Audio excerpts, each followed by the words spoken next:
Hey guys, good evening. How are you doing? I have been out of town. As you can see, I'm still out of town. Thanks for being patient with me as I kind of get these videos together. So last week was spring break for my oldest daughter, and we spent some time traveling. And now I'm up in the mountains, which you can tell. Nice little fire behind me, and I'm taking. I realized I kind of overdid it, so I'm taking a day to rest and relax and just kind of chill out before I go back home to the chaos tomorrow. So, you know, the rest is really important to each of you, especially if you are going through a traumatic time in your life or what have you. Make sure you get enough rest. But that is not why I am on this video today. Hi everybody, I'm seeing my friends join, and it's making me realize that this is supposed to be for my Divorcing Well group, but it's not. It looks like it's for everybody tonight. I must have put it into the wrong queue. What I think I want to talk to you guys about is talking about relationships, and maybe you've been in a relationship, maybe your relationships are over. I think that, hi, how you doing? Sorry, you guys, I wasn't expecting this big of a crowd, but I'm glad that you're here. So I'm talking about tonight about giving the love that you want and need. And a lot of us, I have an opportunity sometimes to meet women, meet different people who inspire me by letting me tell them my story. And I was with a new friend, the other night. We were having dinner.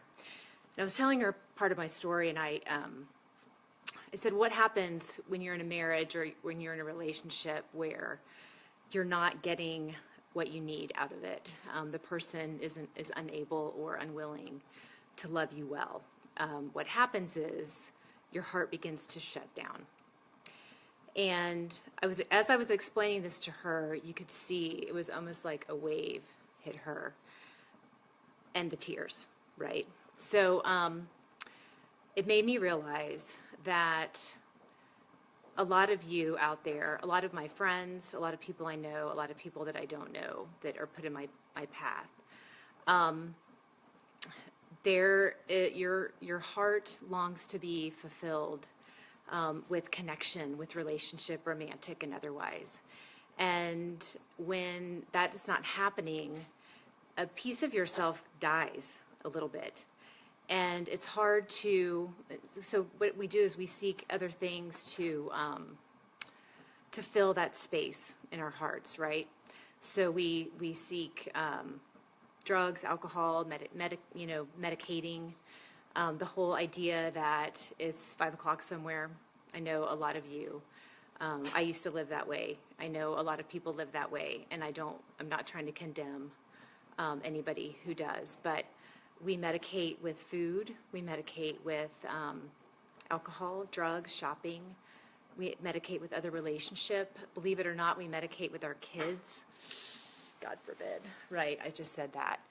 But we do, because when we're not fulfilled in our relationship with our partner, we go elsewhere to find satisfaction. And that's just what happens, because when you're faced with a dissatisfaction, you have a choice to make. You can either change it or you can deny it.